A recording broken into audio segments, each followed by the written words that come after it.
Hello forensic expert, मैं आशा करता हूँ आप सब बढ़िया होंगे। मैं राहुल आपका स्वागत करता हूँ मैड फोरेंसिक्स पर। So without wasting any time let's roll the intro.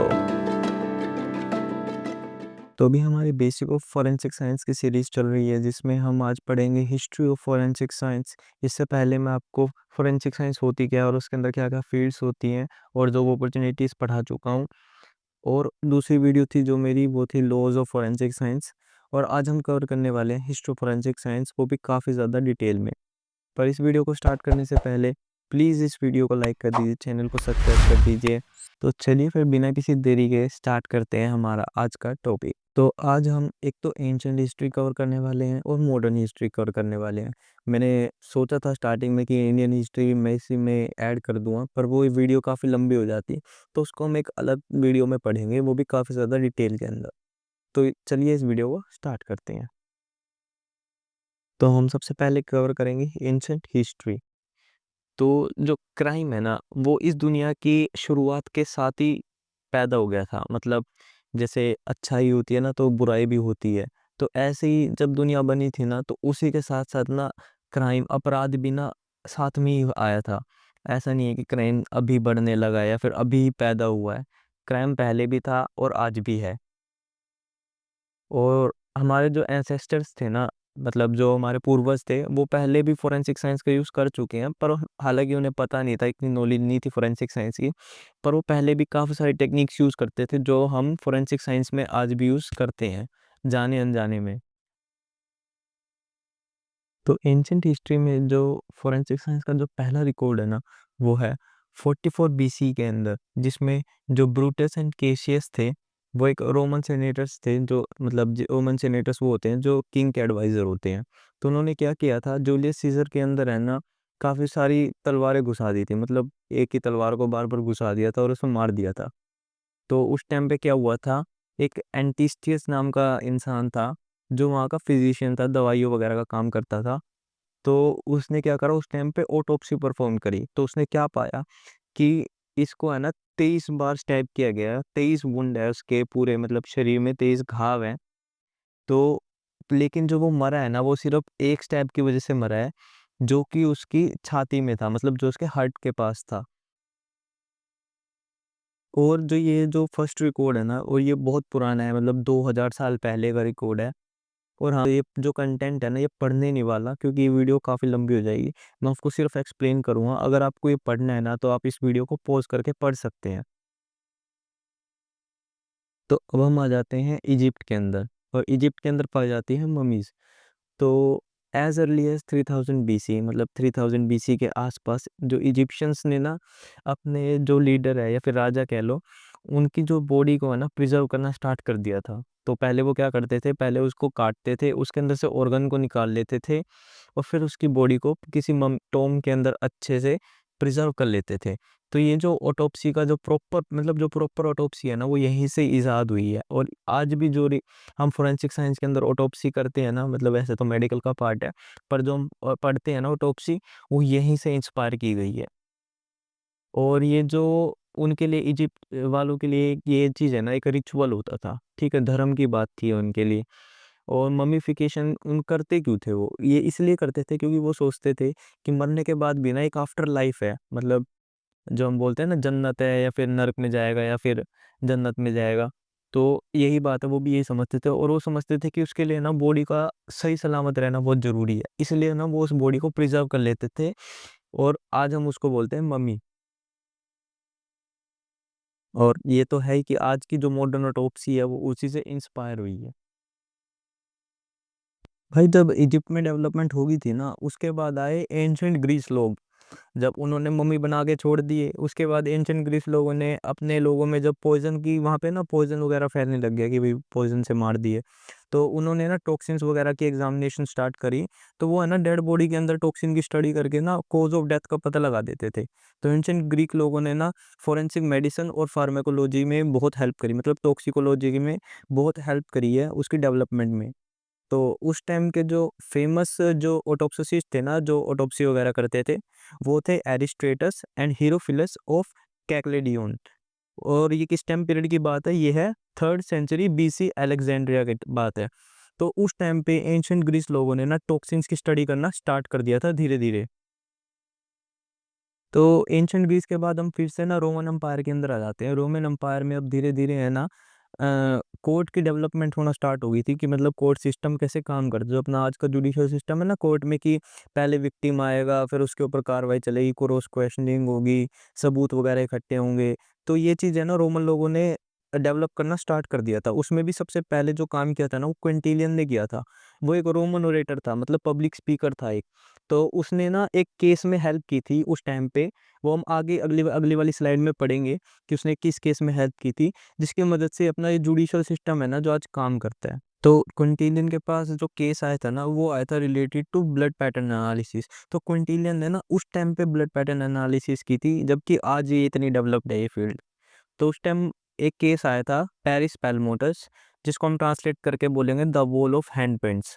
मतलब एक केस था जिसमें हैंडप्रिंट्स मिले थे हमें ब्लड वाले। तो उसको उसने स्टडी किया था और उस केस में अपना ओपिनियन दिया था। पर ये सेकंड सेंचुरी एडी के आसपास की बात है। तो वो केस देख लेते हैं हम थोड़ा सा क्या था। तो उसमें क्या था, a blind son who is accuse of killing his father. मतलब एक अंधा लड़का था जिसने अपने पापा को या अपने पिता को मार दिया था। ऐसा माना जा रहा था कि उसने उसे मार दिया। किस लिए मार दिया? जायदाद के लिए मार दिया। तो उसकी स्टेप मदर थी, मतलब पत्नी मर गई होगी, पति ने दोबारा शादी कर ली। तो स्टेप मदर ने अब उसके ऊपर केस कर दिया बच्चे के ऊपर कि भाई उसने मेरे पति को मार दिया जायदाद के लिए। तो ये केस चला। केस में क्या हुआ, उसमें ना वहाँ पे हमें एक हैंडप्रिंट्स मिले थे वॉल के ऊपर कि भाई वो अंधा था, दीवार पे हाथ-हाथ रख-रख के अपने कमरे तक गया होगा मारने के बाद। ठीक है? तो वो तो मिल गए केसेस तो, लेकिन क्विंटिलियन ने उस टाइम स्टडी करी उसकी। तो उन हैंडप्रिंट्स को एनालाइज़ करा और उसने ये पता किया कि वो हैंडप्रिंट्स है ना उस लड़के के नहीं, उस स्टेप मदर के हैं। तो उसने ये फिर बाद में बताया, अपना ओपिनियन दिया कि जो ये स्टेप मदर है ना, इसने अपने पति को खुद मार दिया। खुद क्यों मार दिया? क्योंकि अगर जो वो ऐसा नहीं करती ना तो उसकी सारी जायदाद है ना उस अंधे लड़के को मिल जाती, उसके बेटे को मिल जाती। और पत्नी जो थी ना उसकी स्टेप मदर, वो बह जाती खड़ी-खड़ी, उसे कुछ मिलता नहीं। तो इसलिए है ना उसने उसे रास्ते से हटाने के लिए ना, तो तेरी की मार दिया भाई, खत्म कर दिया उसे। तो इस केस में ना सबसे पहले क्विंटिलियन ने ना अपनी ओपिनियन दिया था। तो ऐसे अपना जुडिशियल सिस्टम है ना उसने धीरे-धीरे करके डेवलप करना स्टार्ट कर दिया था। भाई तो अब फर्स्ट सेकंड सेंचुरी के बाद है ना हम सीधा 13th सेंचुरी पे आ जाते हैं, जहाँ पे चाइना का बहुत बड़ा रोल है। अब रोमन एम्पायर तो गिर गया था काफ़ी टाइम पहले। उसके बाद उसका जो सिस्टम था ना कोर्ट वाला, क्विंटिलियन ने जो दिया था वो डोरमेंट रह गया, वो ख़त्म ही हो गया था। उसके बाद चाइनीज़ लोग आए, चाइनीज़ लोगों ने डेड बॉडीज़ की स्टडी करना स्टार्ट किया। तो वो है ना accidental death, homicidal death, suicidal death, तो उनके बीच में है ना डिफरेंस बताना स्टार्ट कर दिया था। मतलब उनको इस चीज़ की नॉलेज आ गई थी कि एक्सीडेंटल डेथ में क्या होता है और सुसाइडल में क्या होता है। तो उसके बाद जो ये जी वान ली एक लिटरेचर थी, उस टाइम लिखी गई थी 13th सेंचुरी में। संग ली ने लिखा था इसको चाइना के अंदर। इसको बोलते थे वॉशिंग अवे ऑफ रॉन्ग्स या फिर the connected cases of injustice rectified. बड़े अजीब से नाम है यार। तो इनको उसने लिख दिया। तो इसमें उन्होंने ना अपने रियल लाइफ एक्सपीरियंसेस को ऐड इन किया था, जैसे कि पोस्टमार्टम एग्जामिनेशन होगी, इमरजेंसी ट्रीटमेंट हो गया, केसेस ऑफ डेथ हो गई या फिर कॉजेज ऑफ डेथ हो गए। ठीक है, यहाँ पे गलत हो गया, कॉजेज ऑफ डेथ है। तो डिफरेंट काइंड ऑफ डेथ होगी, मतलब ये एक्सीडेंटल, होमिसाइडल।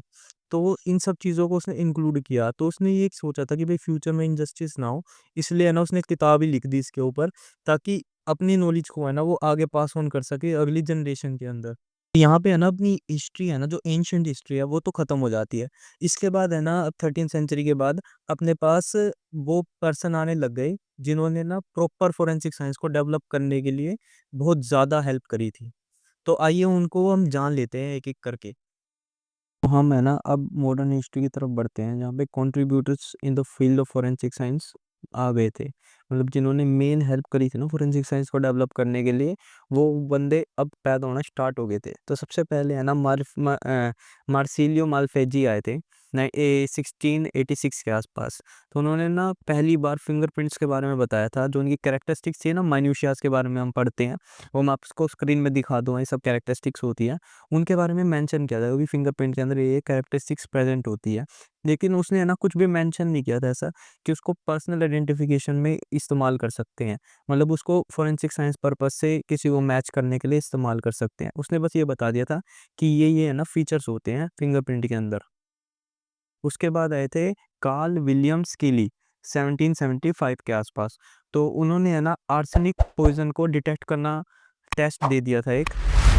इन कॉप मतलब मरे हुए लोगों के अंदर है ना वो आर्सेनिक पॉइजन को डिटेक्ट कर सकते थे 1775 के आसपास। तो उसके बाद है ना अपने एक फेमस बुक राइटर हैं सर ऑर्थर कोनन डॉयल 1800 के आसपास है ना उन्होंने फेमस स्काईफाई एक नोवेल लिखी थी जिसको हम आज जानते हैं शर्लक होम्स के नाम से। इसकी काफ़ी सारी मूवीज़ भी है अगर आपने देखी हो तो। ये काफ़ी बड़े ऑथर थे उस टाइम पे।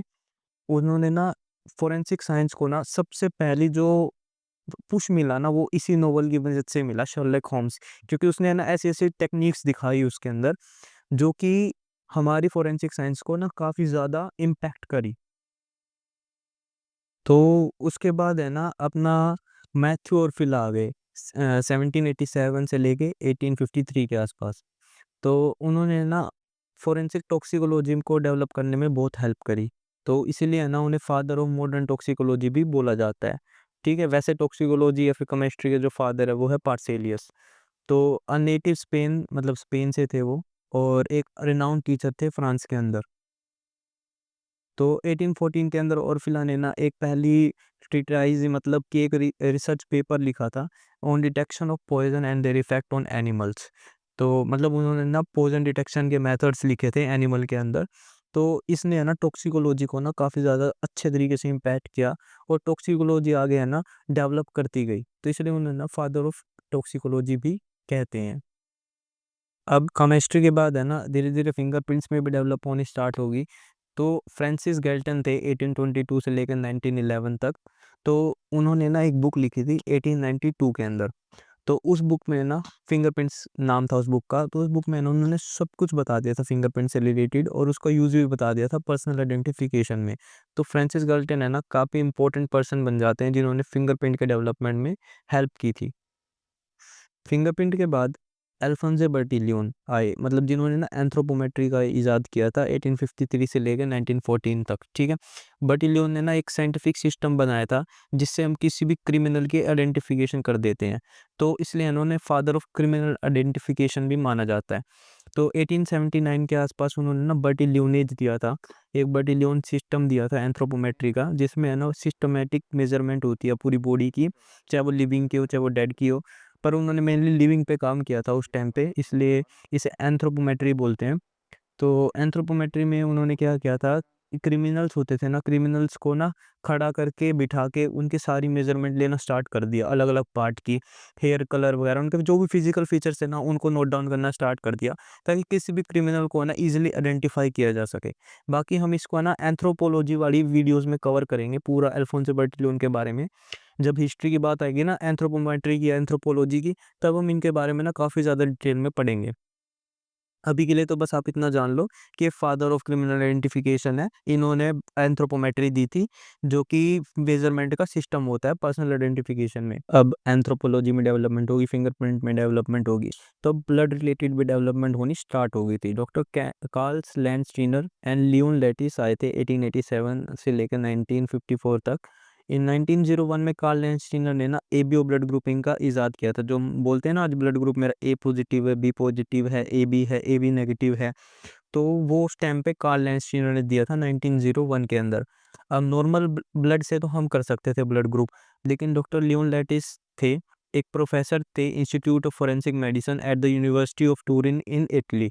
तो उन्होंने क्या किया था 1915 के अंदर है ना ब्लड ग्रुप को पता कर दिया था ड्राइड ब्लड सैंपल से। मतलब क्राइम सीन पे तो हमें ज़्यादातर ड्राइड ब्लड ग्रुप मिलते हैं, तो उससे हम अगर हम ब्लड ग्रुप कर ही नहीं पाएंगे तो फ़ायदा क्या है इसका।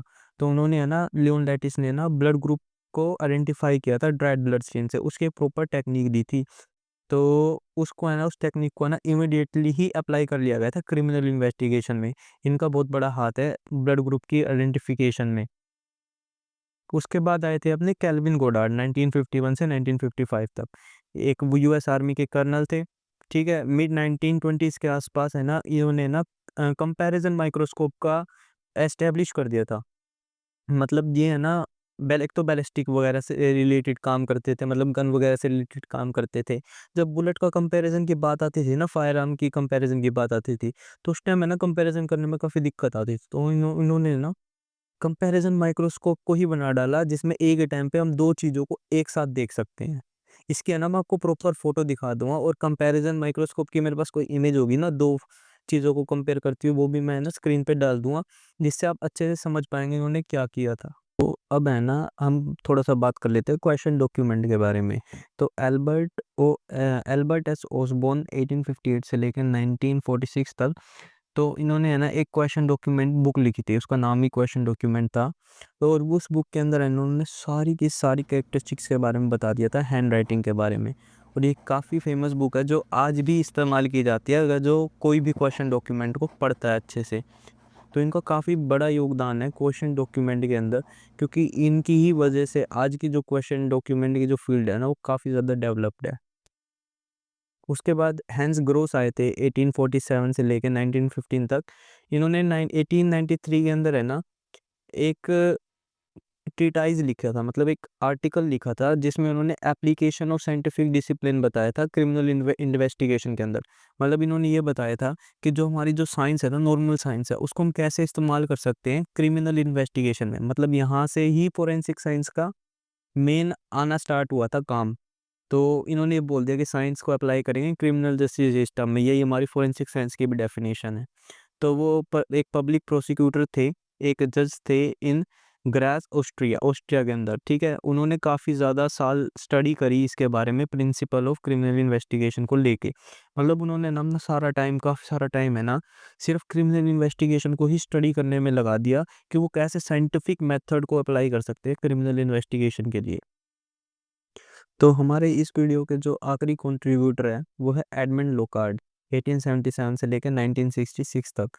उन्होंने ना सबसे इम्पोर्टेंट प्रिंसिपल दिया था अपनी फोरेंसिक साइंस का, वो है प्रिंसिपल ऑफ एक्सचेंज, और जिसको हम बोलते हैं लोकार्ड्स एक्सचेंज प्रिंसिपल। और उस प्रिंसिपल के according, when a person comes in contact with an object और a person, a cross transfer of material occurs. मतलब जब भी कोई भी दो चीज़ें आपस में जुड़ती है ना, या फिर मिलती है, तो उसके बीच में कुछ ना कुछ ट्रांसफ़र होता है, चाहे वो मॉलिक्यूलर लेवल पे हो, चाहे वो फिजिकल लेवल पे हो, चाहे किसी भी लेवल पे हो, लेकिन कुछ ना कुछ तो चीज़ एक्सचेंज होगी। मतलब अगर आप दीवार पे गिल्ले हाथ लगा रहे हो, तो आपका पानी दीवार के ऊपर जाएगा और दीवार की कुछ मिट्टी आपके हाथ पे लगेगी। ठीक है, ये कुछ एग्ज़ाम्पल है, लेकिन आप इस प्रिंसिपल को है ना अच्छे से मेरी प्रिंसिपल वाली वीडियोज़ में देख सकते हो। मैं इसका लिंक डिस्क्रिप्शन में डाल दूँगा। और इसके बाद है ना मैं आपको कुछ रेफ़रेंसेस बता देता हूँ, जहाँ-जहाँ से मैंने इसको, मतलब इस पीपीटी को बनाने में लिए हैं कंटेंट। वो एक तो ये सारे रेफ़रेंसेस आप इनको जाके पढ़ सकते हैं। एक तो बीएस नावर की किताब है, रिचर्ड सेफनस्टीन की भी किताब है। लेकिन उसके बाद कुछ रिसर्च पेपर हैं बढ़िया वाले, हिस्ट्री ऑफ फोरेंसिक साइंस, नाइगर एलिविया और तिवारी आर के, ये हिस्ट्री इन इंडिया है। लेकिन इसमें, इस वीडियो में मैंने इंडिया इन हिस्ट्री को है ना कंपे डाला नहीं है, क्योंकि ये वीडियो काफ़ी लंबी हो जाती। उसके लिए मैं एक अलग वीडियो बना रहा हूँ, जिसमें पूरी की पूरी इंडियन हिस्ट्री को मैं अच्छे से आपको एक्सप्लेन करूँगा। अगर आपने मेरी इस वीडियो को पूरा देखा अब तक, तो प्लीज़ इस वीडियो को एक लाइक कर दीजिए, चैनल को सब्सक्राइब कर दीजिए, और इस वीडियो को शेयर कीजिए अपने दोस्तों के साथ, ताकि मुझे भी मोटिवेशन मिले, मैं आगे ऐसी और वीडियोज़ आपके लिए बनाता रहूँ। अगर आपने मेरे इस चैनल को सब्सक्राइब कर रखा है और इस वीडियो को लाइक कर दिया है, तो आपका थैंक यू, आरिगातो गोज़ाइमास। मिलते हैं आपसे नेक्स्ट वीडियो के अंदर।